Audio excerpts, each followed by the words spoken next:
¿Qué tal? Buenas noches. El volcán de Cumbre Vieja continúa sin actividad por tercer día consecutivo. Su cráter no expulsa lava ni piroclastos y se han desplomado las emisiones de dióxido de azufre. Si todo continúa así, a finales de la próxima semana se podría dar por acabado el proceso eruptivo. Enseguida vamos a abordar con algunos de los mejores vulcanólogos si estamos ante el final de la peor catástrofe natural de estos últimos 500 años en La Palma o si todavía hay alguna opción de reactivarse. Pero el tema que más preocupa ahora en Canarias es el avance imparable del coronavirus. En las últimas 24 horas se ha producido un récord histórico. Se han registrado 1.482 nuevos contagios, de los que 1.000 se han producido en Tenerife y 342 en Gran Canaria. Datos muy alarmantes que nunca antes habían alcanzado en el archipiélago y que han obligado a que las dos islas capitalinas suban a nivel 3 de alerta sanitaria.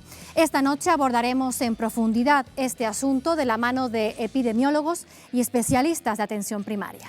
Además, les vamos a ofrecer un reportaje sobre las incógnitas que a día de hoy siguen existiendo en torno a un virus que vuelve a amenazar la Navidad. Comenzamos.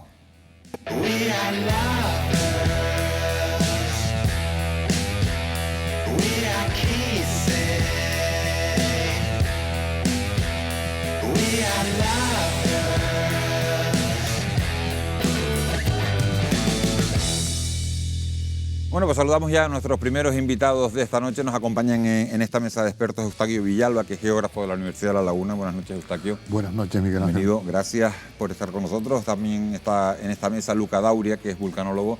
Luca, bienvenido. Gracias. Gracias por estar aquí. Y nos acompaña también esta noche en esta mesa Elia García Peñuela, que es geóloga. Elia, hola, buenas noches. Gracias por estar con nosotros. Lo primero que vamos a hacer, como es habitual, es conectar en directo con la isla de La Palma. Allí se encuentra esta noche nuestro compañero Nacho Feliciano con el vulcanólogo de Involcán, Pedro Hernández. Nacho, muy buenas noches.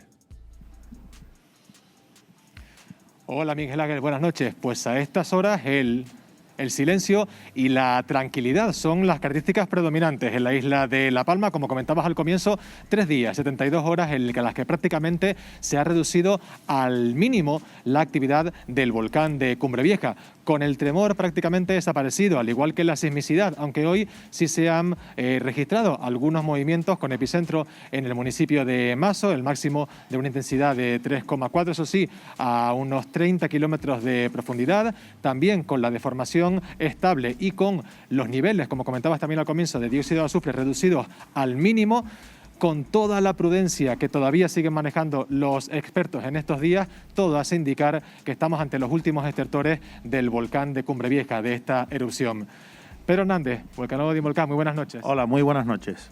Estamos hablando de esa prudencia que nos sigue guiando, pero cada día que pasa, cada vez que seguimos restando, digamos, días al calendario, estamos más cerca de poder definitivamente decirle adiós a esta erupción de Cumbre Vieja. Sí, como bien dices, cada día que pasa es un día más cercano a ese final que todos esperamos, ¿no?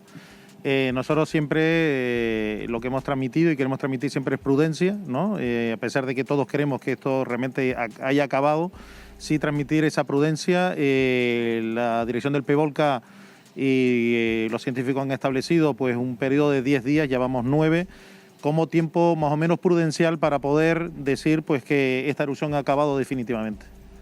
Hablamos de ese tiempo, de esa especie, vamos a llamarla así, de cuenta atrás que se ha establecido desde el PEVOLCA, hoy ya situada en 9 días.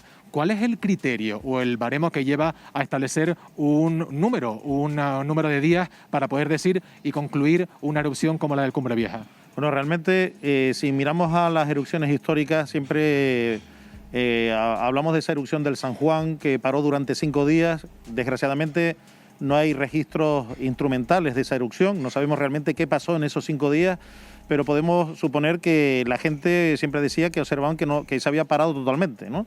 Entonces entiendo que esos 10 días se han elegido teniendo en cuenta también eso que pasó en el San Juan. Fueron 5 días, pues vamos a poner pues más días para estar 100% seguros. Esta erupción ha sido una erupción más larga en la historia reciente eruptiva de La Palma, en el periodo histórico, y por lo tanto entiendo que esos 10 días son un tiempo, una ventana temporal lo más prudente posible, ¿no? pongámonos en el mejor de los escenarios y que efectivamente se cumplen esos pronósticos y dentro de 9 días ya podemos darle carpetazo al Cumbre Vieja. Sin embargo, la pregunta es, ¿continuará habiendo cierta actividad que pueda generar algún tipo de problema, de repercusión en la población de la isla de La Palma?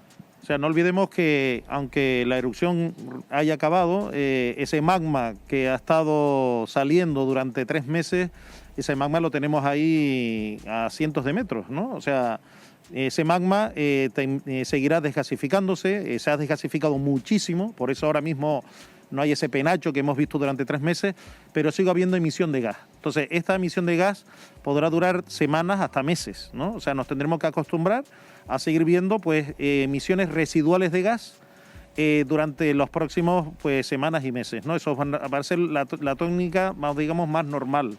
O sea, que en ese aspecto habrá que acostumbrarse, ¿no? Residuales, pero que puedan tener picos como la que sucedió a comienzos de esta semana, sin ir más lejos. Sí, es posible que pueda haber algún pico en la emisión, principalmente de dióxido de azufre. Nosotros ayer medimos en el cráter pues esos gases, ¿no?, del cráter principal, y realmente lo que estamos viendo realmente es un gas residual, y esa va a ser la tónica, ¿no?, con algunos picos posiblemente, pero que la tónica en general va a ser pues ir decreciendo poco a poco, ¿no? Pues confiamos en que así sea y que dentro de unos días podamos definitivamente poner un final a esta historia, o por lo menos a la parte más grave de esta erupción. Pedro Hernández, muchísimas gracias por estar con nosotros esta noche en directo en Fuera de Plano. Gracias a ustedes. Pues esa es la idea y ese es el optimismo que tenemos que vender en este momento. 9 días a partir del día de hoy, tal y como señalaba el PEVOLCA en esa cuenta atrás. Si han llevado la cuenta de los días que restarían, estaríamos hablando de que para Nochebuena podríamos estar hablando efectivamente del fin del proceso eruptivo. Sin duda, sería el mejor regalo de Navidad para la isla de La Palma. Seguro que lo sería, Nacho. Gracias por esa información, por esa última hora. La pregunta del millón la acaban de oír.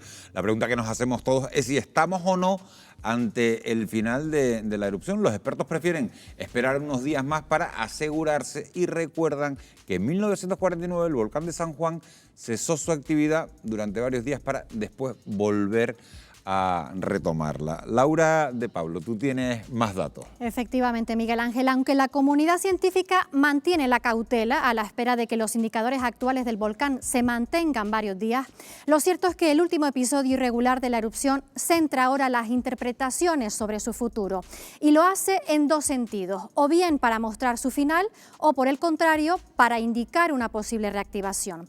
Nos referimos al comportamiento del cráter del pasado domingo y lunes. Después de permanecer varias jornadas con muy poca actividad, incluso llegó a cesar el rugido del volcán, comenzó a recargarse, llevando su potencia energética a tal punto de convertirse en la más importante del último mes. Este resurgir se manifestó con fuertes explosiones que se oyeron a gran distancia, originó la expulsión de bombas lávicas y también la formación de una columna de cenizas que se elevó hasta los 6 kilómetros de altitud. El aumento sorpresivo de tan potente actividad provocó un pequeño desbordamiento hacia el norte de las coladas y nuevos derrumbes en el cono principal, cambiando su forma para dibujar distintos relieves.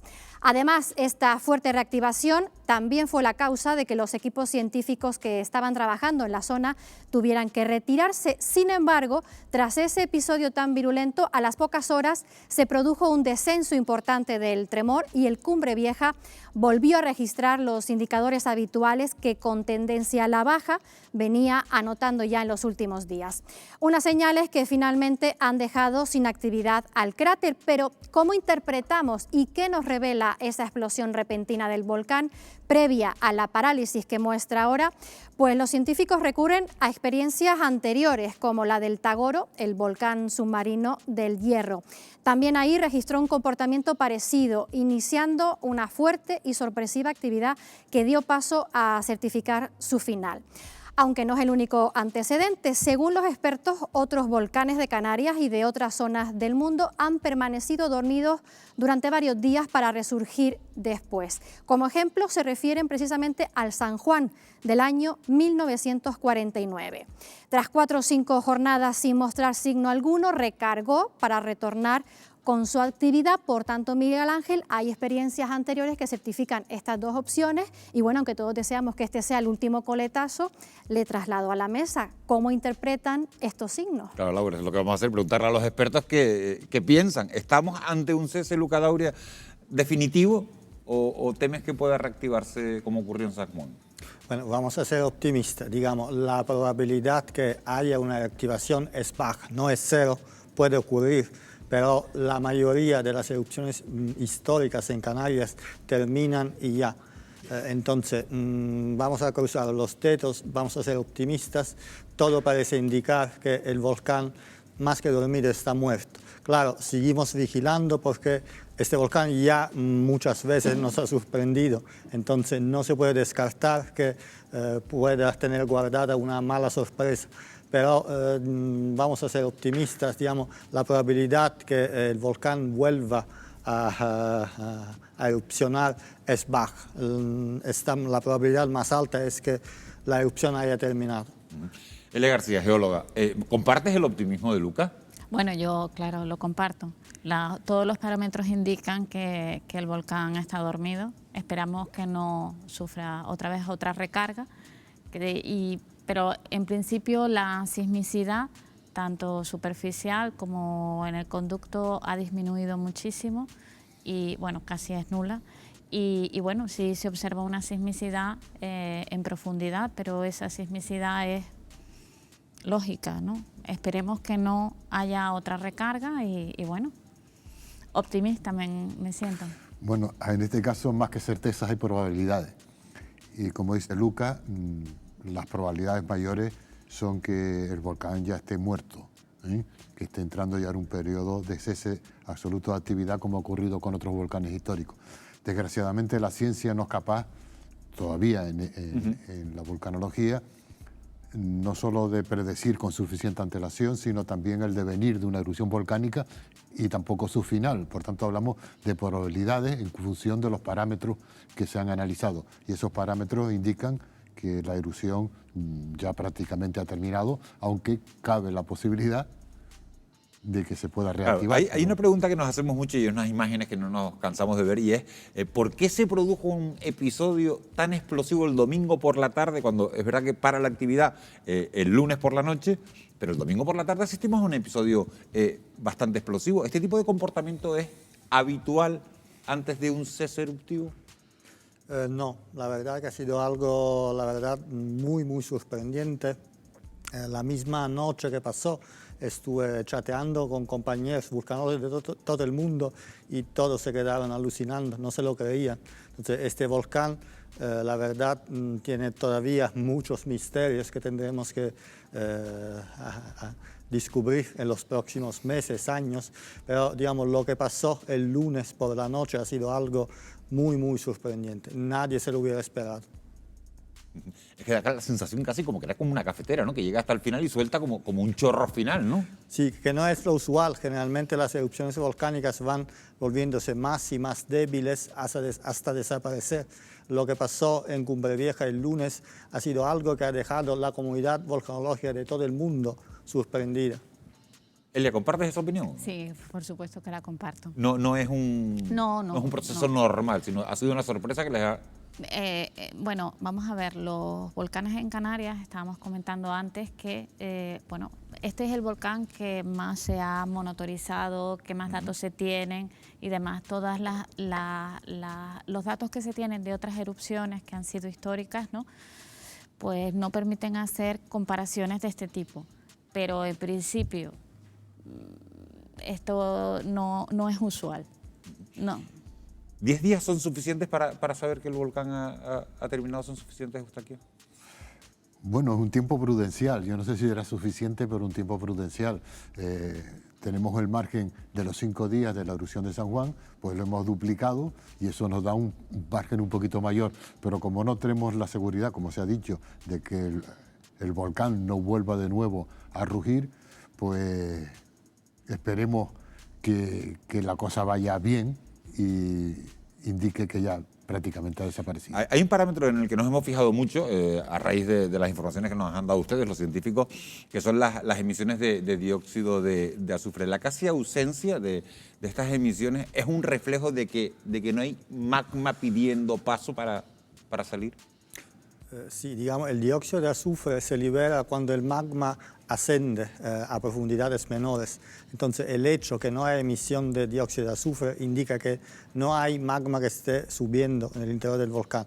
El poco dióxido de azufre que se está emitiendo ahora se puede explicar simplemente con el hecho que el poco magma que se queda en el volcán se está solidificando y tiene que liberar el gas que tiene en su interior. Pero no hay evidencia que el gas esté ascendiendo en el interior del volcán. Y además hay un otro parámetro que ha medido justo el compañero Pedro que acaban de entrevistar, que es el ratio entre dióxido de carbono y dióxido de azufre, que indica si hay magma en profundidad moviéndose.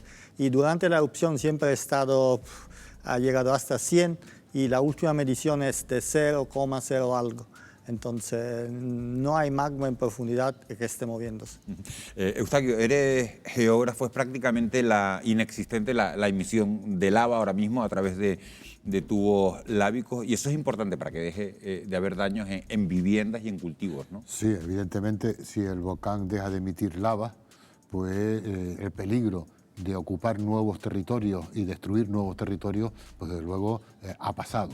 Esperemos que el volcán esté muerto y que no vuelva a arrojar lava, porque eso sería un problema muy grave. Ya son bastantes hectáreas las que han sido sepultadas por la lava. Estaban hablando antes de ese proceso, Elia, de desgasificación. Hay que seguir siendo muy precavidos con este proceso. Si se confirma que estamos ante el fin del volcán, ¿qué podemos esperar en los próximos meses en lo que se refiere a la emisión de gases? En la emisión de gases, bueno, está bien monitorizada por la unidad de emergencia militar de emergencias, la UME, y también Involcán creo que toma también medidas. Habrá que tener cuidado con la emisión difusa del monóxido de carbono y del CO2, ¿no? Sobre todo, pues, bueno, porque son gases que son inoloros, ¿no? Entonces puedes intoxicarte y no darte cuenta. Se mueven, son bastante más densos que el aire y bueno, pues tener cuidado, sobre todo los niños pequeños, caminar, ¿no? Si se sienten mareados, pero en principio estos gases están bien monitorizados, hay que tener cuidado, hay que... A lo mejor a una persona no que se mueva... Claro, eso va a condicionar, mi pregunta es si eso va a condicionar la vuelta a las viviendas que se encuentran dentro de la zona de exclusión. Sí, claro que sí. Digamos, en la actualidad, aunque la erupción haya terminado, posiblemente, hay algunos peligros que seguirán por semanas, meses o hasta años, y uno de estos justamente es la emisión de dióxido de carbono, que desgraciadamente es invisible y es un peligro concreto. En los últimos días hay una situación crítica, por ejemplo en la zona de la Bombilla, donde hay emisiones brutales de este dióxido de carbono de forma invisible. Y entonces, hasta cuando la gente va a volver en casa, se tendrán que tomar medidas, por ejemplo, poniendo sensores de dióxido de carbono para dar una alarma por si acaso hay una acumulación de este gas.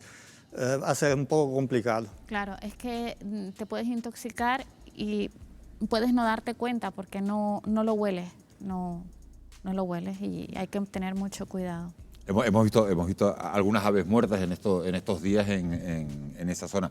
En cuanto a la sismicidad, ¿van a seguir los terremotos? Porque lo vemos todo tan quieto, tan parado, que hemos visto, hemos pasado de terremotos de magnitud 4 y 5 a terremotos prácticamente imperceptibles para la población. ¿Van a seguir? Sí, bueno, los terremotos acompañarán Cumbre Vieja por meses, sino años. Es posible que algún terremoto sea suficientemente fuerte para ser sentido y vamos a tranquilizar, aunque haya terremotos sentidos en los próximos meses, no quiere decir que el volcán se esté despertando, es normal. Después de la erupción del Hierro, hasta la sismicidad incrementó muchísimo. Entonces la sismicidad por sí mismo no es un indicador que el volcán se esté despertando. Por eso tranquilidad, habrá otros terremotos, posiblemente sentidos, pero los terremotos solos no indican que el volcán se esté despertando. Eso es un dato importante porque seguramente la gente a lo mejor empieza a notar que se mueve la Tierra otra vez y dice, bueno, aquí volvemos a empezar, y no. No, digamos, si se vuelve a despertar, será por otros parámetros que no tengan que ver con... Otros parámetros, pero los terremotos solos, no.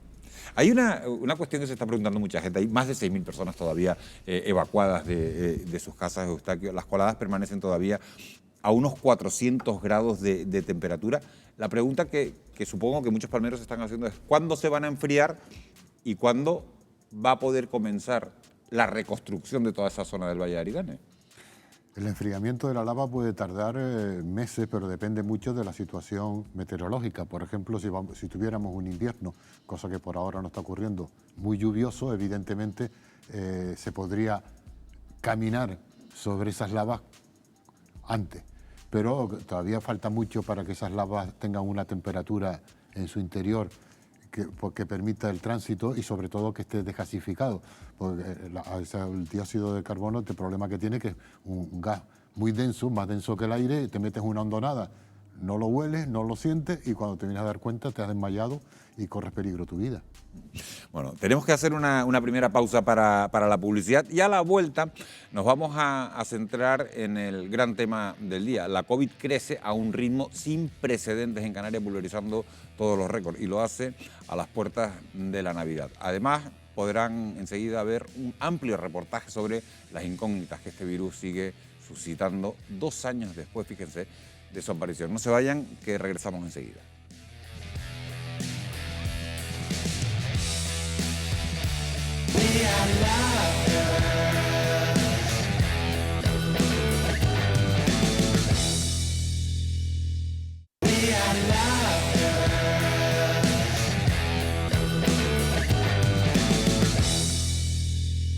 Seguimos en directo en Fuera de Plano para abordar la sexta ola. Tras 2 años de pandemia, los contagios se disparan a cifras nunca vistas en Canarias, al tiempo que entra en escena la nueva variante Omicron, de la que tenemos más dudas que certezas. Sobre esto trata nuestro reportaje de esta noche, al que hemos titulado Las incógnitas del virus.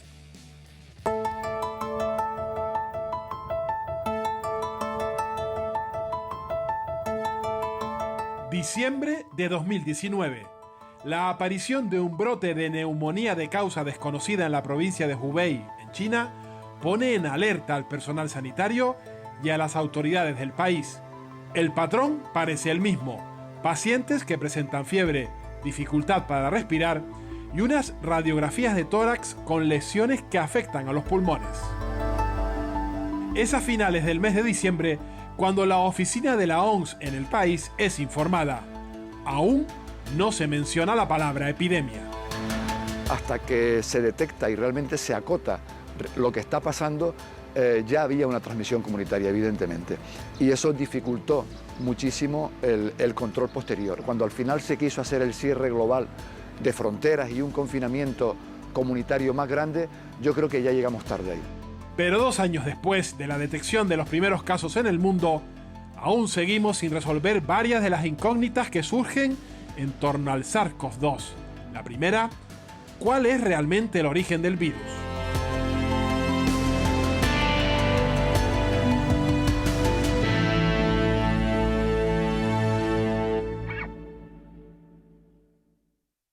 La OMS ha considerado que el primer caso se dio en un hombre de 41 años que ingresó en el hospital a mediados de diciembre.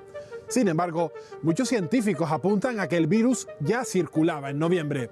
¿Quién fue realmente el paciente cero? ¿Es posible trazar el perfil de contagios durante estos días?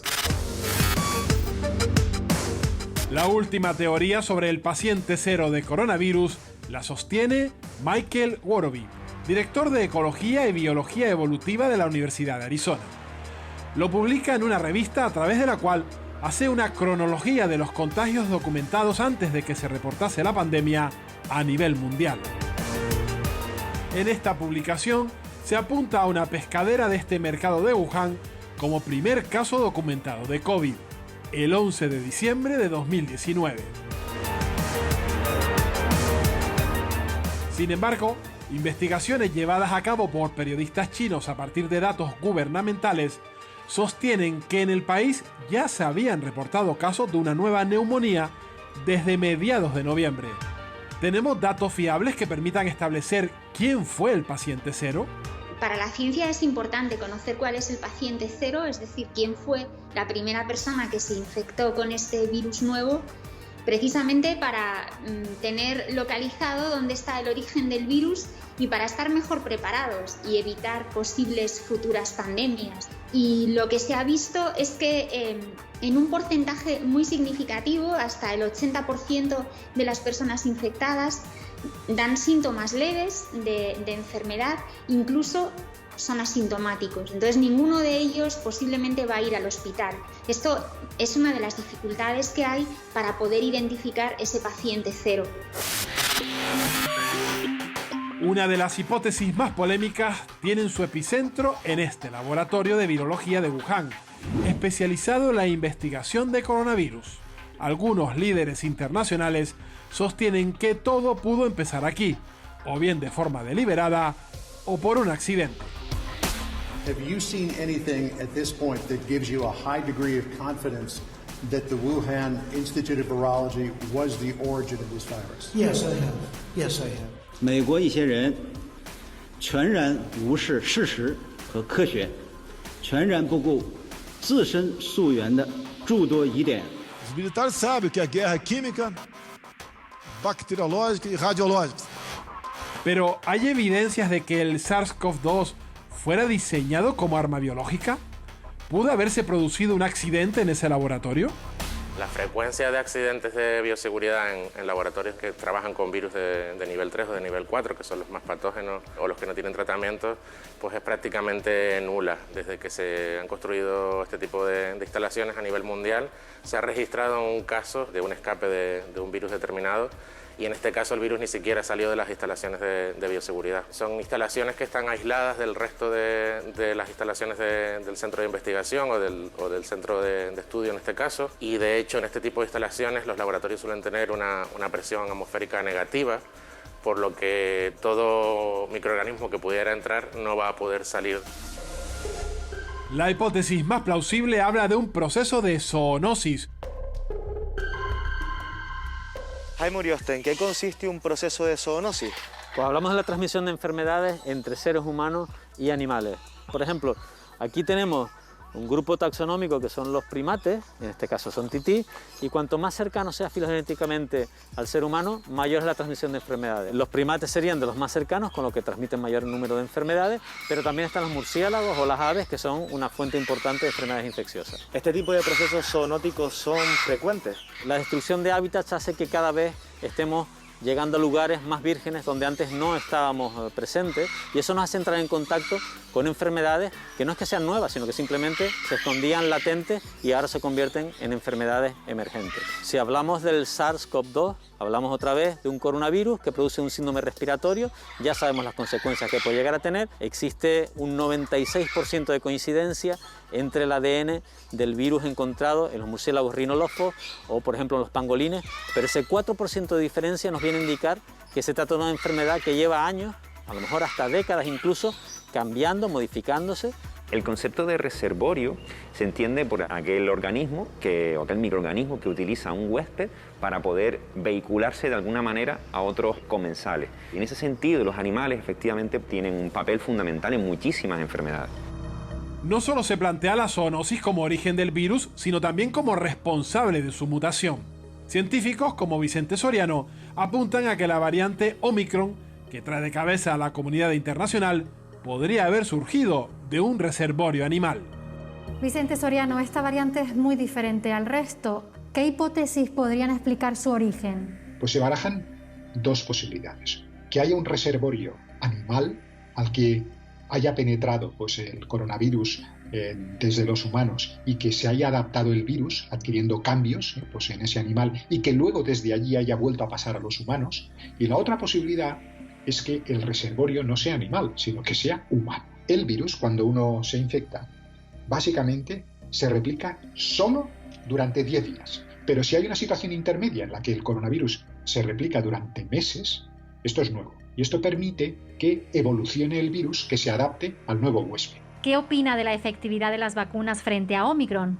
Es lo suficientemente diferente Omicron para escapar de manera parcial a las vacunas. ¿Esto qué quiere decir? Pues que aunque sea verdad que las vacunas que hemos utilizado hasta ahora se tendrán que actualizar, en el entretanto hay que recibir la tercera dosis.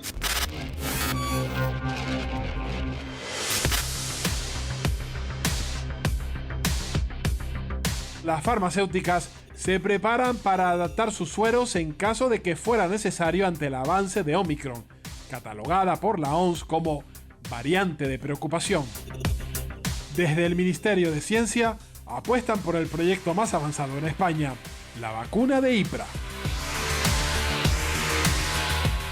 Sería una vacuna posible para refuerzo y probablemente pues, podría ser para refuerzo ya incluyendo estas variantes nuevas.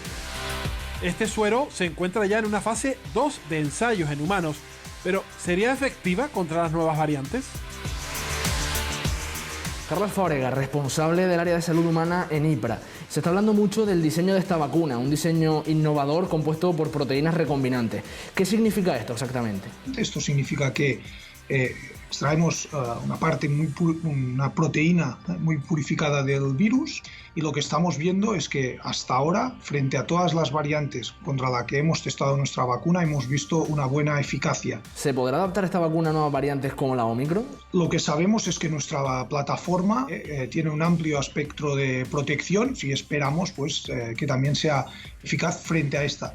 En caso de que no lo fuese, una de las ventajas de nuestra plataforma es que es fácilmente adaptable y tener una respuesta pues, en unos 4 o 5 meses. ¿Cuándo se prevé que pueda estar esta vacuna en el mercado? Los timings que nosotros manejamos internamente nos sitúan entre finales del primer trimestre e inicios del segundo trimestre del 2022. Por otro lado, el CSIC trabaja en 2 candidatas a vacunas. Están desarrollando una vacuna intranasal que sería teóricamente más resistente frente a cualquier otra variante. Isabel Sola, investigadora del CSIC, ¿por qué esta vacuna sería más eficaz frente a cualquier variante? La administración intranasal sería la forma ideal de administrar una vacuna que va contra un virus respiratorio. ¿Por qué? Porque es la que induce una inmunidad en la mucosa respiratoria, es decir, en la puerta de entrada del virus. Nosotros hemos hecho vacunas para otros coronavirus humanos mortales y cuando se administra intranasalmente en animales da inmunidad que es esterilizante y por lo tanto impediría que infecte y la persona vacunada pues se va a proteger de la enfermedad pero también de infectarse y de contagiar. ¿Y podríamos incluir en ella la variante Omicron o a otras mutaciones que pudieran surgir? En nuestro caso, una de las cosas que lleva a nuestro candidato es que hemos incorporado ya cambios relevantes que ya están presentes en otras variantes que circulan y que de alguna forma actualizan la proteína de la espícula. En nuestro país, algo más del 89% de la población diana cuenta ya con la pauta de vacunación completa. Esta semana la Comisión Europea ha comenzado a distribuir la vacuna de Pfizer adaptada a niños de entre 5 y 11 años. Una decisión que divide a los expertos. Los niños se han convertido ahora en el reservorio de este virus y al convertirse en el reservorio son la fuente de contagio para personas mayores. Por tanto, la decisión de vacunar no es una decisión basada en la protección individual de los niños. Está basada fundamentalmente en que si nosotros vacunamos a los niños, protegemos a toda la comunidad.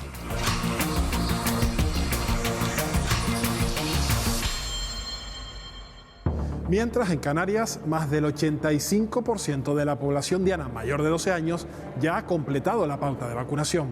Todo ello cuando aún se siguen vacunando de terceras dosis a los mayores de 60 años, además de un segundo pinchazo para los vacunados con Janssen. Ahora mismo se están administrando vacunas de ARN mensajero, que son Pfizer o Moderna. El paciente realmente en su mayoría está viniendo para la dosis de refuerzo, que es la tercera dosis, y ya con las otras 2 visitas que han tenido confían plenamente en que el personal sabe y está capacitado para saber qué tipo de vacuna o de qué marca hay que administrarle. Si miramos los datos por franja de edad, descubrimos que hay un grupo, el de los 20 a los 29 años, en el que el porcentaje baja hasta el 58%. Begoña Reyero, ¿por qué el grupo poblacional de entre 20 y 29 años es el más rezagado dentro de la población canaria en cuanto a vacunación? Es un colectivo que no está tanto en contacto con la sanidad, es decir, puntualmente acude a los centros de salud o a los hospitales por situaciones o episodios muy agudos, pero no están dentro de la visión normalmente de patologías de riesgo ni de patologías crónicas, es decir, sienten que a ellos no les va a tocar, sienten que son fuertes, sienten que son inmunes a este virus, con lo cual tienen ese concepto de poco riesgo. Que también sean conscientes de que el que no estén vacunados puede hacer que en un momento dado acaben en una UCI, aunque sean jóvenes, aunque sean sanos y aunque no tengan ninguna patología. Begoña, y en estos momentos, ¿cuál es la importancia de estar vacunados? A pesar de tener a esta población o a esta gran cantidad de población vacunada, los que no están vacunados son los que están ocupando esas camas de UCI, están ocupando camas de hospitalización, es decir, están haciendo que la presión asistencial se llene de personas no vacunadas, y a todo esto pues se suma la nueva variante, ya todas conocidas como Omicron. El perfil que estamos teniendo ahora mismo es básicamente de personas con mucha comorbilidad, sobre todo destacar el tema de la obesidad, de la hipertensión y de la diabetes, y sigue habiendo una prevalencia de no vacunados frente a los vacunados. Lo que observamos es que en el perfil de las personas que no han recibido vacunación no tienen comorbilidades, es decir, ingresan personas sanas, lo que claramente nos quiere decir que la vacuna está protegiéndonos. Bajo el trasfondo de la variante Omicron, los casos en Europa no paran de aumentar, superando ya los 78 millones desde que comenzó la pandemia. De hecho, el aumento de contagios ha llevado a Portugal, líder en vacunación de la Unión Europea, a imponer un confinamiento tras las fiestas navideñas. José, estás viviendo en Coimbra, en Portugal. El país ha declarado el estado de calamidad y ha vuelto a establecer de nuevo restricciones como la mascarilla en interiores o el pasaporte COVID para acceder a restaurantes o gimnasios. ¿Cómo está sentando esta vuelta a las limitaciones en el país? Hay un poco de miedo, la gente ya estaba concienciada, pero ahora se han vuelto a asustar. Con la incidencia disparada en nuestro continente, cabe preguntarnos, ¿es Europa un tráiler de lo que nos viene a España o seguiremos siendo un oasis dentro del continente?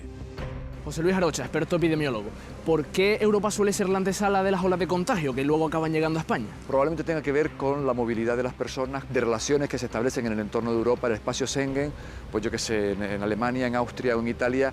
Si tú haces el cálculo y dices, bueno, pues en Austria están con una tasa de 2.000 por cada 100.000 habitantes.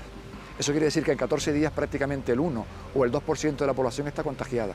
Si vienen 100 austríacos, uno de ellos va a venir con contagio. ¿Son adecuadas las restricciones que estamos tomando en España de cara a Navidad? Lo más adecuado sería el confinamiento. Pero claro, eso es inviable con la vida social.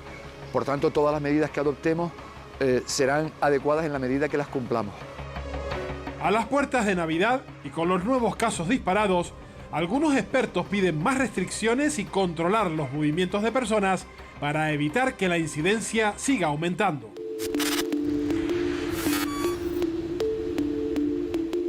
Canarias es la segunda comunidad española con mayor número de casos importados. Gran parte de nuestros visitantes proceden de Reino Unido y Alemania, unos países que registran unas incidencias acumuladas de récord. De ahí, la vuelta al certificado COVID digital. Recuperar el control en frontera a los nacionales para unirlo así al de los extranjeros, que está funcionando bien, de forma bastante efectiva. En plena temporada alta y con la pandemia en Europa desbordada, nos preguntamos cómo afectan estos datos de incidencia en los países emisores al sector turístico de nuestro archipiélago. Claro, no dependemos solamente de la situación epidemiológica en Canarias, sino dependemos sobre todo de cómo es la situación epidemiológica en los países emisores de turistas. Vemos que mucha gente no se ha vacunado en esos países y por tanto vemos que están obligados a tomar unas restricciones que impiden la recuperación de los viajes y el turismo. Desde luego, en función de los datos de los países emisores de cómo evoluciona la pandemia, tendremos un buen invierno o este decaerá. Es fundamental, somos islas, el control en puertos y aeropuertos a todo tipo de pasajeros, vengan de donde vengan de península o terceros países. Sin duda nos estamos jugando la temporada alta, la temporada de invierno en el turismo en Canarias. Y es que a medida que lenta pero seguro va avanzando la sexta ola, van decreciendo el número de reservas de los turistas centroeuropeos y nórdicos. Si continúan al alza el contagio de los países emisores, al final lo que puede producir es que empecemos a ver medidas de restricciones de la movilidad que afectan a las decisiones de consumo de los turistas y en general de los consumidores. La otra gran incógnita es, ¿cuándo pasaremos de una fase pandémica a otra endémica? ¿Cuándo diremos adiós definitivamente a las mascarillas? Los expertos no se ponen de acuerdo en una fecha concreta. Otros, como Juan Fuello, advierten, esta no será la última pandemia que vivamos, ni tampoco la más mortífera. Juan Fuello, neurólogo, investigador y escritor. Varios científicos, usted entre ellos, pronosticaban que el coronavirus sería historia este verano y estamos viendo que no ha sido así. ¿Qué ha fallado para que sigamos teniendo estos datos de contagio? Que las vacunas han funcionado, eso ha sido bueno y casi con eso lo controlamos, ¿no? Pero que las vacunas no mantienen la eficacia para prevenir la infección durante mucho tiempo. Y luego en otros sitios, desgraciadamente como en Alemania o en Austria, estamos viendo la epidemia de los no vacunados. ¿Existe riesgo de la aparición de otros virus que salten de los animales a los seres humanos e incluso que puedan ser más letales que este? Yo creo que la pandemia que vendrá, porque vendrá seguro, la siguiente, puede ser mucho más peligrosa que la del coronavirus. Quizás de los virus más peligrosos que hay son uno que se llama Nipah y otro que se llama Hendra. Los dos son, el reservorio son los murciélagos, y uno se han transmitido a caballos y el otro se ha transmitido a los cerdos, y eso a las personas que cuidan a los cerdos en las granjas. Un murciélago infectado en Wuhan es un peligro para La Gomera. Entonces el virus no se puede detener con las fronteras, se detiene con la distancia social, se detiene con las mascarillas, se detiene con las vacunas. Lejos de los escenarios catastrofistas, la pandemia nos ha enseñado que en un mundo globalizado, el tiempo es clave para frenar la transmisión de un virus. Reportar cualquier incidencia que comprometa la salud pública es prioritario. Es una medida razonable de salud pública el tratar de contener, de evitar que algo nuevo se extienda. Aunque los controles en los aeropuertos tienen sus limitaciones, yo lo compararía como un cesto de mimbre con el que queremos contener un curso de agua. Beatriz González, ¿qué futuro nos espera? ¿Es todavía un futuro incierto? Extremadamente incierto, tanto en cuanto a salud como en cuanto a economía. Surgen nuevas incógnitas cada día. Ahora la incógnita es la variante Omicron. Hay una incógnita importantísima que es sobre la efectividad de las intervenciones humanas. ¿Hasta qué punto los países deben cerrar o abrir restricciones? ¿Y qué lecciones nos ha dejado esta pandemia? Hemos aprendido que el avance del conocimiento puede acelerarse, como ha ocurrido con la pandemia, y que se acelera más con la cooperación que con la confrontación entre científicos. La mala noticia es que la humanidad no ha sido capaz de gestionar la distribución de vacunas en todo el planeta. Y como consecuencia de ello, en parte, nos revierten los problemas de nuevas variantes. Han pasado 2 años desde que se detectaron los primeros casos de COVID-19. Y aunque esta enfermedad sigue arrojando muchas dudas, hay una certeza: las vacunas salvan vidas. Y a día de hoy son nuestra mejor herramienta para frenar una pandemia que sigue lejos de remitir.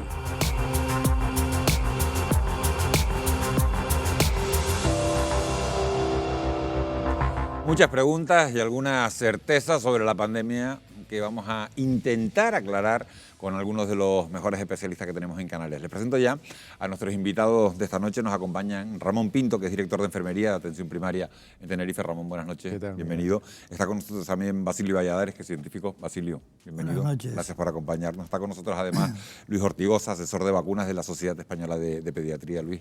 Hola, buenas noches. Gracias por estar con nosotros. Y está con nosotros también Ana Darias, que es subdirectora de Atención Primaria en Tenerife. Ana, bienvenida. Buenas noches. Canarias alcanza hoy su récord de contagios después de 2 años de pandemia y lo hace con 1.482 casos positivos, de los que 1.000 se han producido en Tenerife y 342 en Gran Canaria. Una situación que ha llevado al gobierno de Canarias a imponer el nivel 3 de alerta sanitaria en ambas islas. Estas son algunas de las medidas que van a entrar en vigor desde este sábado. Las reuniones se van a limitar a 6 personas en espacio de uso público y privado.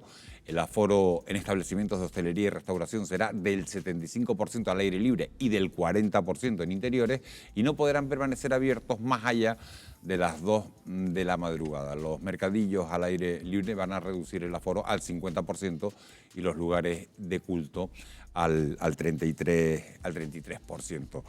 Bueno, pues con esta situación, con más de un 85% de nuestra población diana, con la pauta completa de vacunación, la primera pregunta a la mesa, Luis Ortigosa, es si esperaban una situación de este tipo. Sí se esperaba, evidentemente. Con el 85% de la población vacunada. Sí, evidentemente hace unos meses era una situación que no era esperable. Es un escenario que nadie pensaba hace unos meses, cuando veíamos las tasas de incidencia tan bajas que llegamos casi por debajo de 50 por cada 100.000. Bueno, se ha bajado la guardia de una forma impresionante y han aparecido nuevas variantes que son muchísimo más transmisibles que las variantes previas. Esos son dos de los factores que han hecho pues, que a pesar de que la vacunación ha avanzado y como muy bien dice, tenemos prácticamente un 90% de población diana correctamente vacunada, pues resulta que tenemos una onda pandémica y ayer se dio la cifra mayor de casos desde que comenzó la pandemia. Eso es así. Hoy es la más alta, ¿no? Porque ayer tuvimos más de 1.000 casos, ayer tuvimos... 1.400 y pico. Hoy 1.400 y pico, ayer teníamos 1.052, creo que fue la cifra de ayer. ¿Qué está fallando, Basilio Valladares? Yo creo que la relajación de las personas, porque aparte de la vacunación, que está demostrando que está ejerciendo, hombre, no lo que nosotros esperábamos, pero sí está salvando vidas, está funcionando relativamente bien.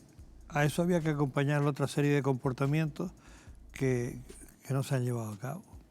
Y eso ha llevado consigo que las esperanzas que teníamos en que no apareciera una sexta ola y que parecía que estaba todo controlado, pues no es así. Yo creo que ha sido principalmente la actitud de las personas y la relajación. Y les pregunto, ¿la diferencia entre islas preocupa especialmente la situación en Tenerife, que concentra el 67%, Ana, de los contagios en toda Canarias? La isla ha sumado, lo decíamos antes, 1.000 nuevos positivos en la jornada de hoy. ¿Se debe eso a una mayor expansión de la variante Omicron, ya que la mayoría de esos casos, de los casos de Omicron, se han detectado en la isla de Tenerife? Pues probablemente, obviamente, tenga que ver. Está claro que la Omicron se transmite con muchísima más facilidad y además se están haciendo muchísimas pruebas, no solo PCR, sino también antígenos. Por lo tanto, donde estás buscando en lugar donde ya tenemos una alta incidencia, obviamente cuando buscas encuentras, y es lo que ha pasado, ¿no? Y obviamente ahora mismo aquí siempre partíamos de una incidencia muchísimo mayor que en Gran Canaria, lo que ha hecho que se comporte evidentemente aumentando la incidencia. De todas formas hay que hacer una lectura apropiada. O sea, 1.400 casos de hoy no son igual que 1.400 casos de hace un año. Hace un año 1.400 casos, muchos de ellos fallecían, estaban en UBI y tenían afectación grave. Hoy 1.400 casos, muchos de ellos están vacunados. Y hay que volverlo a explicar porque la gente no entiende cómo, estando bien Son vacunados... menos peligrosos los de hoy. Claro, porque al estar bien vacunados... Claro, pero ahora sí, pero si colapsan a la primera atención primaria. Es decir, es que nos estamos olvidando que está desplazando por completo la atención sanitaria al resto de pacientes. Es que no debemos de olvidar que en primaria tenemos una limitación enorme estructural y personal que nos hace redirigir los recursos ahora mismo solo centrados en el COVID, tanto en vacunación, porque obviamente hay que seguir vacunando con los niños ahora y con las edades que cada vez nos vamos retirando hacia menos edad, y con el resto de patologías. O sea, ¿qué pasa con los diabéticos? ¿Qué pasa con las pacientes en casa? Toda esa gente no tiene accesibilidad ahora mismo porque está todo copado ahora mismo por el seguimiento COVID. Entre los datos que estamos teniendo, nos damos cuenta que han subido los ingresos en la UCI. Hoy se cuentan 58 personas ingresadas en la UCI, que son 6 más que ayer, mientras que en planta hay 263. ¿Estas cifras suponen ya un riesgo alto? Todavía no, porque no está desplazando al resto de patologías. Por ahora, esta variante, ahora mismo, y el escenario, como decía Luis, con una población, con una vacunación como la que tenemos, por encima del 85, la diferencia con hace un año o hace 2 años es que tenemos una cobertura, un blindaje en aquellos mayores o en aquella gente con inmunodeficiencia, porque ya llevan hasta su 3ª dosis. Entonces no está llegando todavía ahí. Es posible que llegue hasta las UCI. Ahora mismo donde está pegando es en atención primaria, porque es donde tienes que hacer el rastreo, donde tienes que tomar las muestras, donde tienes que hacer el seguimiento y donde ya se ha demostrado, y lo venimos diciendo en estos 2 años, la base del sistema, que es salud pública y atención primaria, nunca se había reforzado. Era la parte más débil. Pero está claro que a mayor volumen de infectados, aunque el porcentaje de enfermedad grave sea menor, llegará por número a tener los mismos números que tuvimos la otra vez, que parece que no aprendemos. Entonces nos hemos relajado, ahora que tienen las imágenes de fondo de la Navidad, el salvemos la Navidad y el estar pensando en Navidad cuando todavía no se había dicho esto se ha acabado. Y tenemos todavía pues eso, una población en niños que gracias a Dios no da sintomatología espectacular, pero sí son un mecanismo de transmisión. Los padres de esos niños son precisamente las dos franjas de edad que menos se han vacunado, de 20 a 30 y de 30 a 40, y por lo tanto vemos que contagian a los padres y los padres aparecen con positivos. No aparecen con gravedad ahora mismo en los centros de salud, pero sí obligan a hacer las muestras, a hacer un seguimiento y dan muchos contactos, porque con la vida social que tenemos no son los 4 contactos del principio, son 20 o 30 o 40. Hay otro dato que ha llamado mucho la atención hoy, y es que de los 1.482 positivos registrados este jueves, Basilio Valladares, solo 37 corresponden a personas mayores de 70 años. Eso es algo que llama la atención. ¿Por qué hay tan pocos contagios en esa franja de edad? Porque, bueno, pues porque la tercera dosis funciona o porque en esa franja de edad se han limitado las actividades sociales. Yo creo que por las dos cosas. La tercera dosis funciona y la primera y la segunda, sobre todo con la segunda ya puesta, ha funcionado relativamente bien. Yo creo que el problema, y eso lo estamos viendo con los trabajos que estamos haciendo, es que la protección con anticuerpos neutralizantes, que es lo que generan estas vacunas, decae con más rapidez que la que pensamos que iban a caer. Quedan las células memoria, todas estas cosas, pero decaen. Y en los mayores quizás nos estemos portando mejor que la gente joven, pero... No, yo creo que son las dos cosas, pero yo creo que vamos a aprovechar por lo menos antes que acabe el programa para dar un mensaje a la población que está viendo este programa, porque es importante que estamos bien vacunados con un 90%. Ayer empezó la vacunación de niños y va a funcionar muy bien. Dentro de 2 meses prácticamente toda la franja de niños entre 5 y 11 años con total seguridad van a estar muy bien vacunados. Pero si dejamos en manos de la vacunación exclusivamente el control de la pandemia por parte de lo que piensa la población, estamos en un gran error y se está demostrando. Por tanto, tenemos que seguir manteniendo estas medidas físicas de mascarilla, de distancia, etcétera, etcétera. Porque es que eso es lo que está haciendo que aparezcan olas y olas. Si la gente ve lo que ha pasado, como ya se ha dicho aquí, en grandes fiestas... la mayoría de los infectados, Luis, son entre jóvenes de 20 y 29 años. ¿No? Son gente una franja que ha sumado, fíjense, 491 positivos en las últimas 24 horas y que son también, además, los menos vacunados. La actividad social y cómo se realiza esa actividad social. Entonces hay que tener en presente eso. Ahora mismo van a haber fiestas navideñas, pues ya se ha dicho, por favor, vamos a dejar la cena de Navidad, vamos a dejarla, vamos a tener muchísimo cuidado y el que haya visto el día 6, 7 y 8 las calles de Santa Cruz y las calles de La Laguna, que es donde mayor incidencia de enfermedad ha habido, pues sabrá por qué. Pues ¿por qué? Pues porque la gente está masivamente saliendo como si no pasase nada, como si ya estamos todos muy bien vacunados, ya estamos controlados. Pero Luis, ¿cómo se le dice a las familias ahora que este año tampoco se vuelvan a juntar en Navidad cuando ya vienen de un año en el que no se han podido unir en Navidad? No estamos diciendo a la familia, estamos diciendo a las cenas navideñas y las familias cuando se reúnan, cuando son familias que uno vive en una punta de la isla o que alguien viene de la península o vienen del extranjero, hay que tener cuidado, porque es que esto es así, si no vamos a mantener una transmisión como se está generando y vamos a hacer que la pandemia, en lugar de terminar en 1 año, acabe en 2 o en 3 años. Hay que cuidar sobre todo a los mayores. Ojo, que ahora vienen, y ya lo hemos vivido, lo vivimos las anteriores Navidades, lo vivimos los carnavales primeros y los anteriores, que vienen nuestros hijos que están estudiando fuera, en sitios que todavía tienen mucha más incidencia que la que tenemos, y que de repente se reúnen con los abuelitos en casa, esos abuelitos que se han estado igual cuidando, que usan la mascarilla en cualquier ambiente, y que no olvidemos que en sitios cerrados, porque seguimos hablando de mascarilla, de distancia y lavado de manos, y nos centramos ahí, pero la ventilación de interiores, la medición del CO2 en interiores es súper importante. Después de un tiempo en un ambiente cerrado, dependiendo del número de personas, ahí es donde aparece el mayor riesgo, y lo estamos viendo, por ejemplo, en contactos, en trabajo, en los office, cuando te quitas la mascarilla y hay esas conversaciones, o en sitios muy pequeños. Antes comentabas aquí una serie de normas que varían entre el nivel 1, el 2 y el 3, sí, que no dejan de ser, y lo hemos repetido también en este programa anteriormente, hace meses, que son un intento de poner unos límites a un virus que no entiende de esos límites.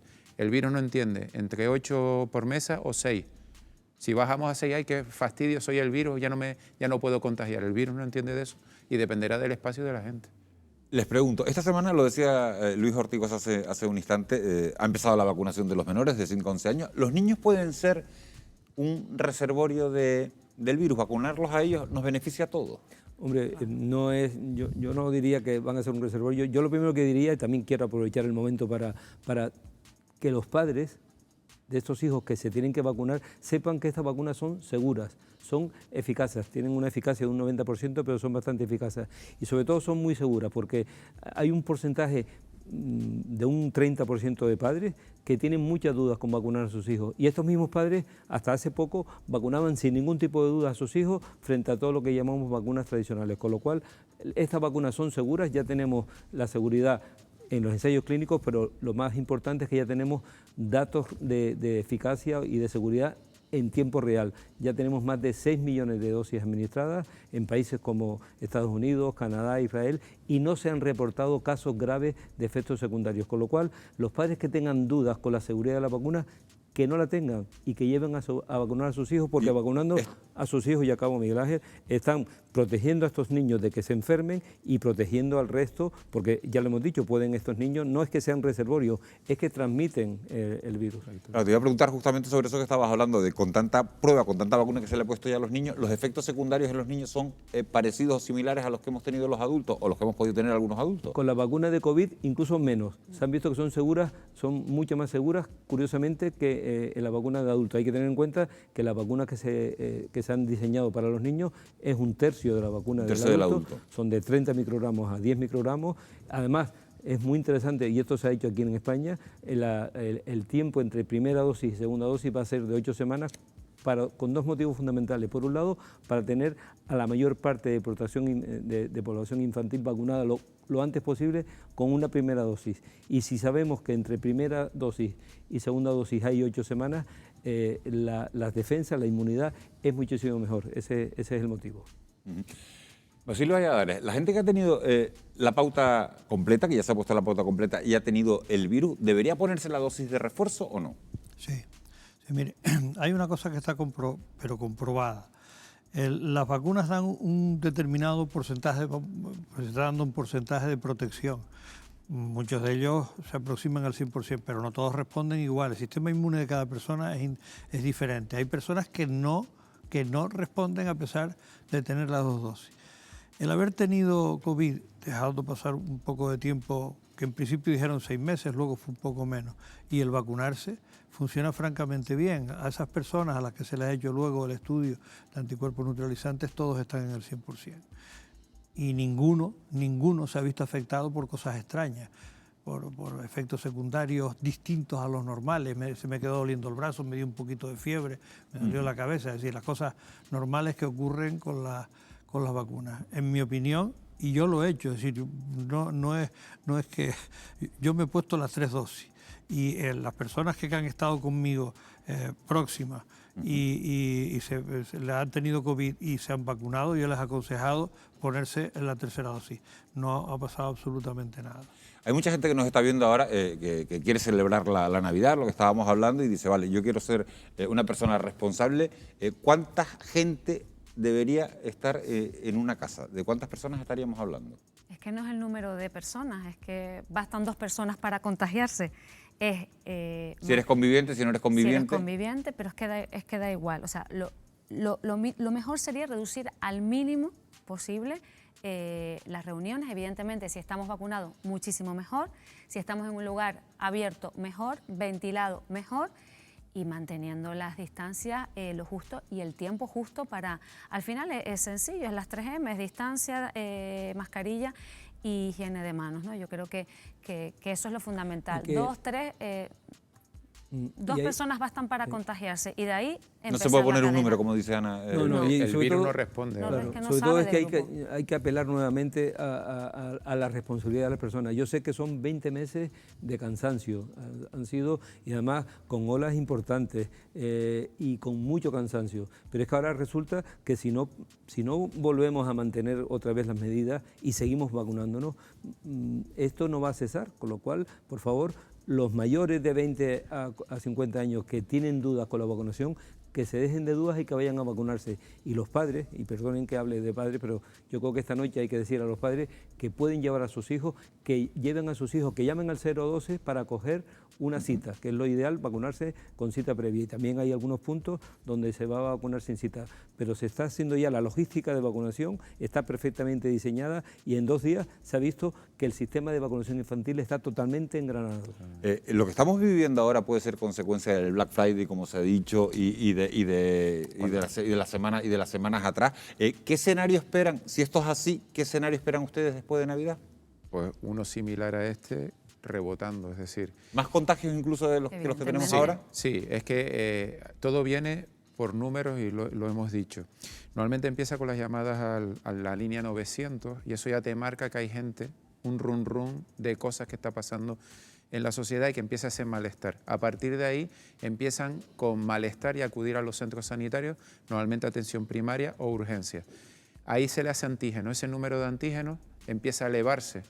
A partir de ahí, 2-3 días, empiezan ya PCR y a partir de ahí ya es un camino que termina en las UBI y en los hospitales.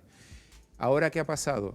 En Tenerife estábamos durante las últimas 3 semanas por debajo de Gran Canaria. Nos estaba superando continuamente Gran Canaria. Y nuestros casos estaban repartidos, porque la idiosincrasia de Tenerife es distinta de Gran Canaria. Ahí es más en la capital y aquí iba por la zona sur.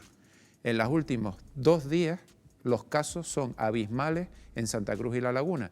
¿Dónde ha habido últimamente grandes eventos? El Plenilunio en Santa Cruz y la Noche en Blanco en La Laguna. La Noche en Blanco y las discotecas famosa de... Y la discoteca y tal. Entonces, al final no es una cuestión de que tú digas... Pero en el resto de islas también se sale, Ramón. Sí, pero que ahora mismo fueron durante días y donde ha estado el foco.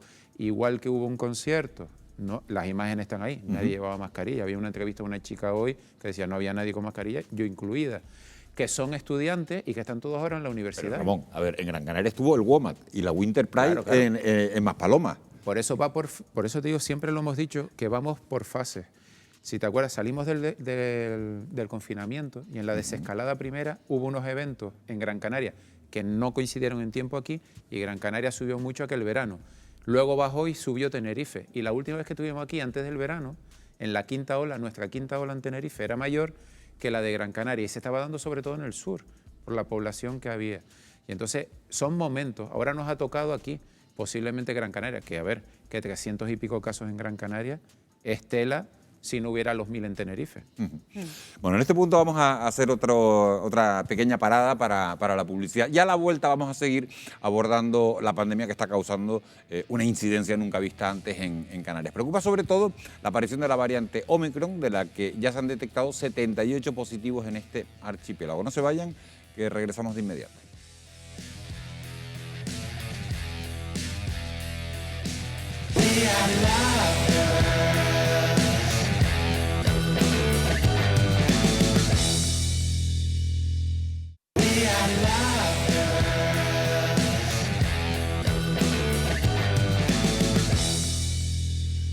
11:33 de la noche, seguimos en directo en Fuera de Plano hablando sobre esta pandemia. Después de 2 años de la aparición de los primeros casos, fíjense, en estos momentos la situación empeora. La Organización Mundial de la Salud alerta de que nos enfrentamos a un tsunami de infecciones, tanto de la variante Delta como de la variante Omicron. Basilio Valladares, ¿esto es así? ¿Esto va a ser así?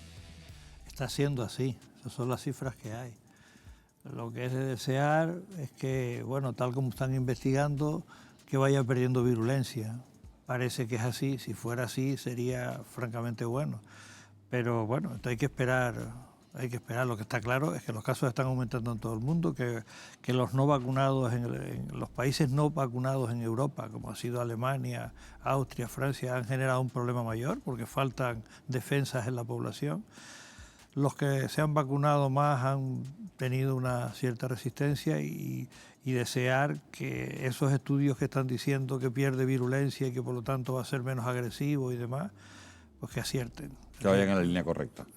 El Centro de Prevención y Control de Enfermedades de la Unión Europea también ha advertido de que es necesario tomar medidas drásticas. Les pregunto a los 4, ¿son suficientes las que están en marcha? ¿Creen que habría que tomar otras?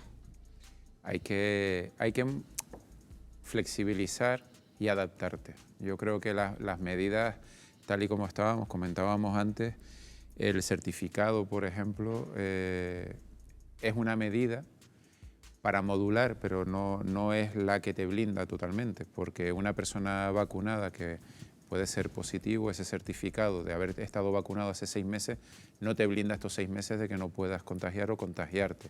El que yo me haya hecho una PCR hace 72 horas no me blinda de que no haya tenido un contacto ahora con alguien y pueda contagiar. Estás hablando del certificado y hoy el gobierno ha dicho que se va a dirigir a los tribunales para exigir que sea obligatorio el presentar ese certificado COVID en el interior de los establecimientos. Es que afortunadamente yo creo que precisamente hay muchísima gente que están estos días en las colas y llevan 2 semanas en las colas para vacunarse y se están vacunando en contra de lo que ellos piensan, pero a favor de conseguir un certificado porque están oyendo que van a exigirles un certificado para muchas cosas, para ir al fútbol, incluso para ir en guagua y para ir a servicios públicos.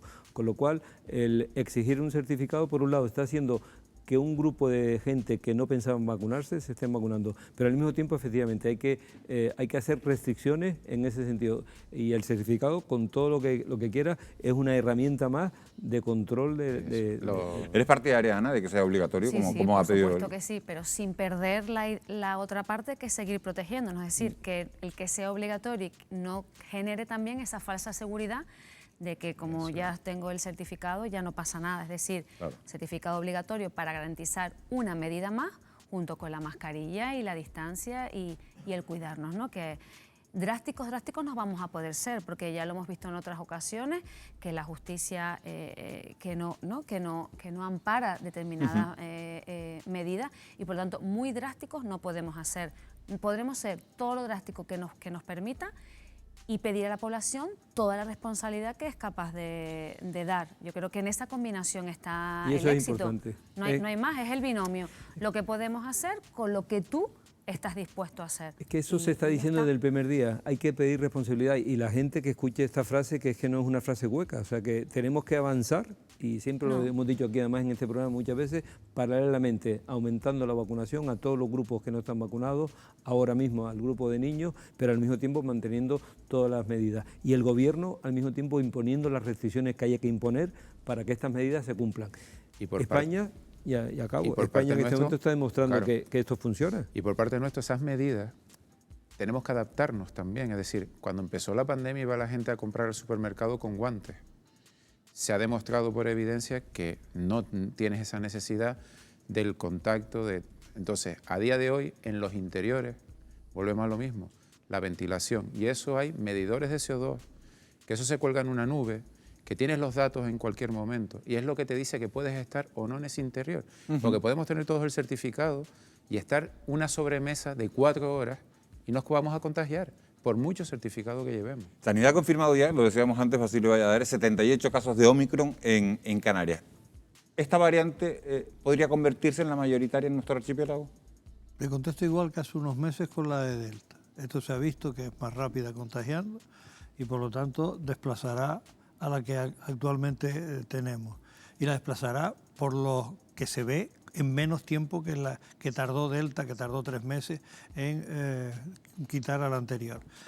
Yo creo que eso va a ser así y los números los van a ir dando. Es decir, si ya está entre nosotros en mes y medio o 2 meses con las cifras que hay en otros lados, será la que sea preponderante. Vamos a desear que sea menos virulenta. Pero, iba a preguntar, ¿es inquietante que Omicron se multiplique en los bronquios 70 veces más que Delta en solo 24 horas? Depende del daño que haga. Depende del daño que haga. Pero lo que sí está claro es que también la vacuna funciona frente con anticuerpos neutralizantes que se han generado frente a esta variante. Hay estudios preliminares que dicen ya que Omicron es bastante más contagiosa, pero menos grave. Claro. Que se puede multiplicar en bronquios todo lo que quieras, pero si eso no se traduce en una gravedad clínica, en una neumonía bilateral que se complica y que hace que el enfermo acabe en UCI y que acabe ventilándose y que acabe muriéndose, perfecto, ahí está el que sea menos grave y ahí está la vacuna frenando esa gravedad. Por lo tanto, es la combinación de una variable, de una variante menos grave con una vacuna sirviendo también de escudo. Al final esto parece lo normal, ¿no? Que los virus vayan mutando y que cada vez sean más débiles. Eso es el mecanismo normal. Eso suele ocurrir. Y así como acaban las pandemias. Y así como acaban las pandemias. Y así como acaban, porque el virus se queda dentro de la población, pero de manera leve, que es lo que ocurre con todos los virus respiratorios del invierno y con la gripe. Es lo que ocurre. Se convierte en endémica. Hay el director médico de la farmacéutica Moderna ha dicho que si las variantes Omicron y Delta infectan una célula al mismo tiempo, es posible que intercambien su ADN y que creen una supervariante más peligrosa. ¿Eso es posible? Basilio Valladares, ¿y qué consecuencias tendría eso? Ese tipo de cosas ya han ocurrido con otros virus. Esa combinación dentro de otros virus, otras bacterias e incluso protozoos, como pasa con la malaria y como pasa con la leishmania y como otros. Es decir, eso genéticamente es posible y ocurre en la naturaleza de forma natural. Ahora, la frase de más virulenta o menos virulenta. Es decir, depende de la combinación que se coja. Porque yo afirmar que por una combinación de este tipo necesariamente va a ser más virulenta, bueno, puede ser necesariamente más virulenta o necesariamente menos virulenta, eso ya veremos qué es lo que ocurre, pero que puede ocurrir es real, porque está ocurriendo. No, es que de hecho la gente dice que el virus está mutando diariamente miles de veces y esas mutaciones en definitiva son cambios que hace ese virus para seguir avanzando, pero muchas veces esa mutación de ese virus le sale mal al propio virus y con lo cual beneficia al humano. En conclusión, yo creo que estoy de acuerdo contigo, o sea, no sé en base a qué argumento dice eso, porque efectivamente la recombinación de virus y de otros es frecuente y bueno, hay que verlo, esto habrá que verlo dentro de un tiempo. Ramón, me gustaría preguntarte, la Omicron parece que no es tan virulenta como las variantes anteriores, pero algunos expertos aseguran que acabará afectando de igual manera al colapso del sistema sanitario. Más por matemáticas que por la característica del virus. O sea, comentábamos si con la variante anterior, la Delta, un 10%, porque no sé cuál es justo, de los pacientes acaban en una UCI, si ahora en este caso es menos virulenta y acaba un 1%, si llega mucha más gente, ese 1% en niveles totales será el mismo número total, ¿vale? Pero en teoría, por lo que comentan, no debería, y sobre todo cuando tienes una población vacunada. Y aquí lo que hay que hacer hincapié con el tema de las posibles modificaciones del virus es que ahora mismo hay una parte del mundo donde unos pocos reciben la tercera dosis y hay una gran parte del mundo donde no han recibido la primera. Y ahí es verdad que tenemos un caldo de cultivo y siempre Amos en esta mesa lo ha repetido hasta la saciedad de que debemos también mirar hacia ahí.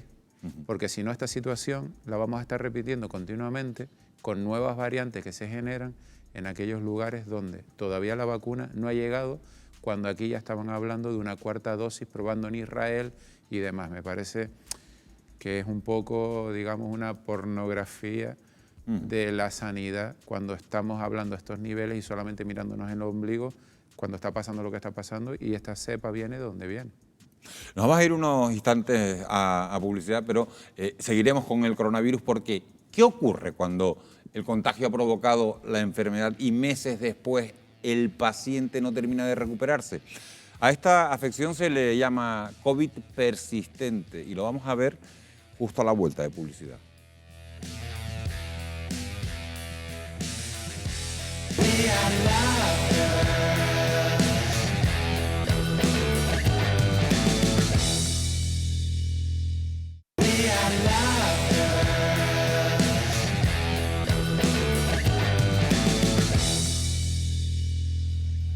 Seguimos en directo y como les comentábamos antes, en muchos casos la COVID-19 no acaba cuando se supera la infección, incluso para pacientes que la han pasado de manera leve y sin requerir hospitalización.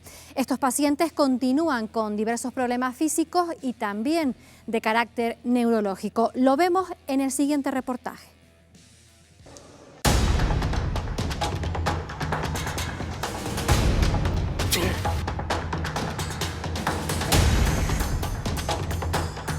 Uno de los aspectos que aún continúa en investigación sobre los efectos de la COVID-19 es lo que se ha llegado a denominar como COVID persistente. Se estima que 1 de cada 10 personas contagiadas en Canarias aún permanece con síntomas que pueden prolongarse semanas o incluso meses tras la infección.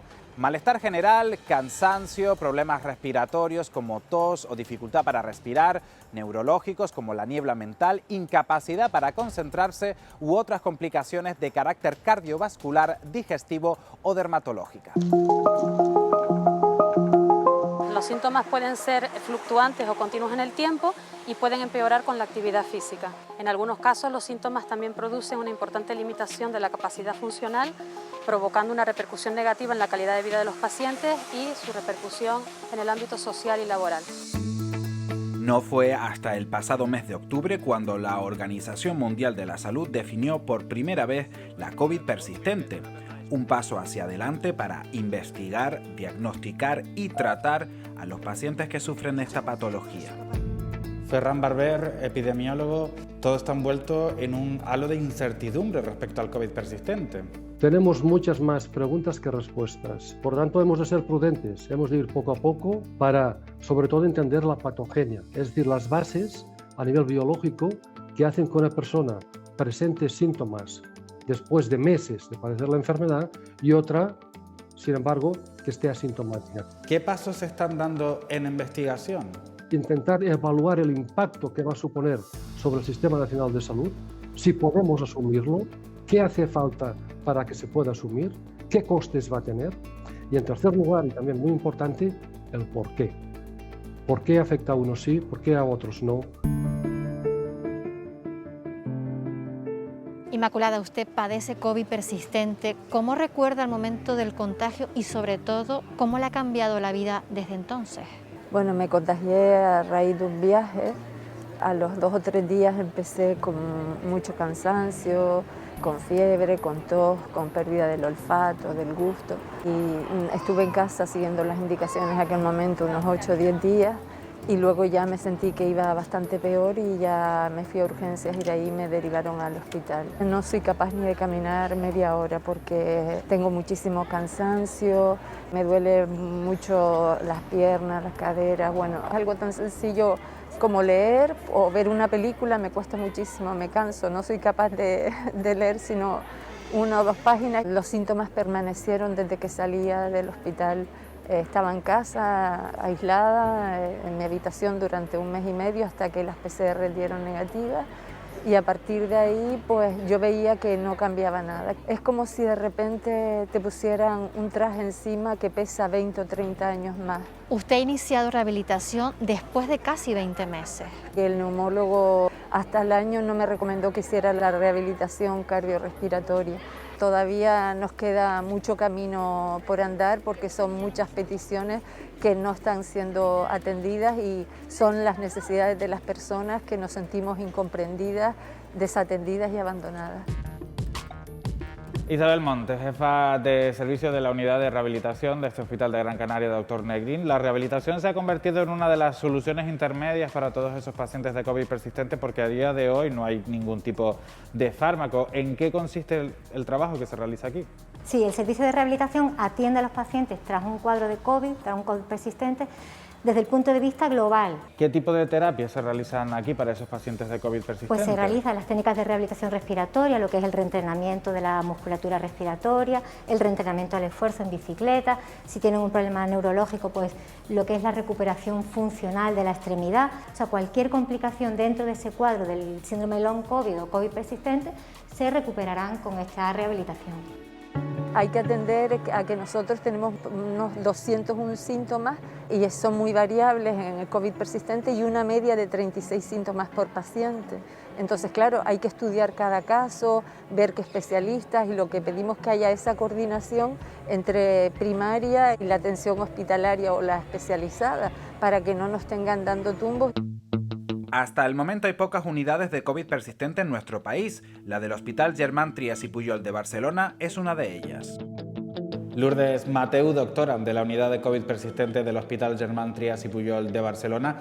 ¿Cómo se llegó a formarla? Vimos que la atención tenía que ser multidisciplinar y añadimos, ¿no?, a las consultas del Servicio de Enfermedades Infecciosas otros especialistas, rehabilitadores, dietistas, psicólogos. ¿Se podrá conseguir a corto plazo una solución o un fármaco que pueda arrojarnos más luz? Esta es nuestra intención. Estamos diseñando 2 ensayos clínicos y la mayoría de afectados están en plena etapa laboral y necesitan bajas laborales o reducciones de jornadas. Si miramos, si hacemos un estudio de coste-beneficio, seguro que la creación de unidades de COVID persistente y la inversión en la investigación es rentable. Nadie se escapa de poder desarrollar COVID persistente tras un contagio. Por eso los expertos coinciden en la necesidad de extremar las precauciones de toda la población, también entre vacunados, porque la incidencia de casos a nivel mundial vuelve a dispararse tras la aparición de nuevas variantes.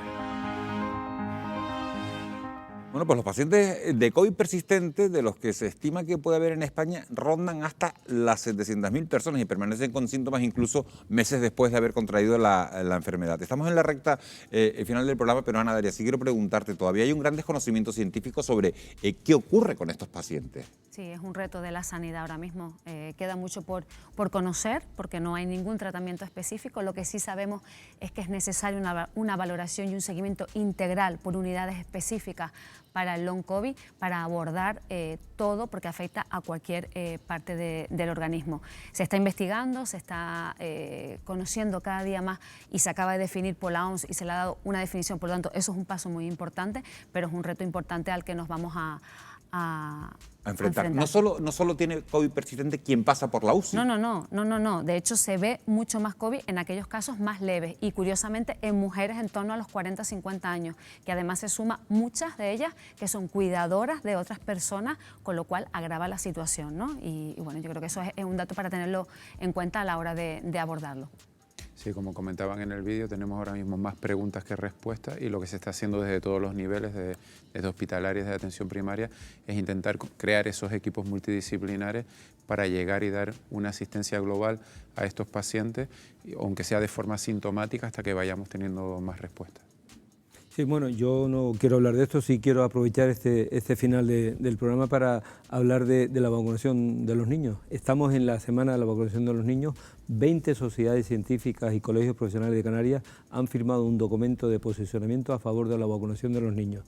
Los padres, las familias que nos estén oyendo, que vacunen a sus hijos, que llamen al 012, que las vacunas son seguras, que las vacunas son eficaces. Si vacunamos a los niños, los protegemos a ellos y nos estamos protegiendo a nosotros, haciendo que el virus se transmita menos.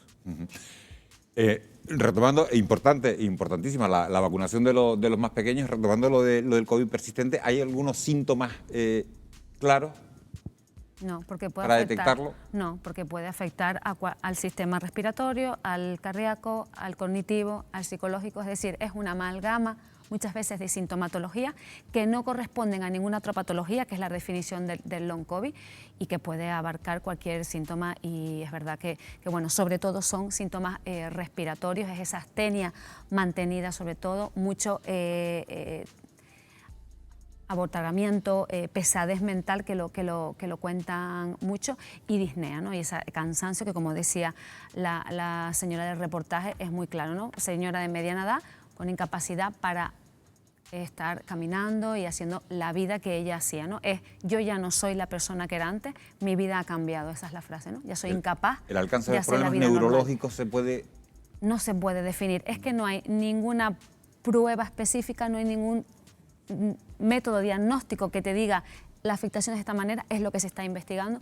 Hay alguna teoría que dice por el depósito del virus en todos esos tejidos respiratorios, en la mucosa olfatoria, en todas esas zonas donde el virus pues se queda, digamos, acantonado, y parece que viene por ahí, pero estamos en esas fases de estudio.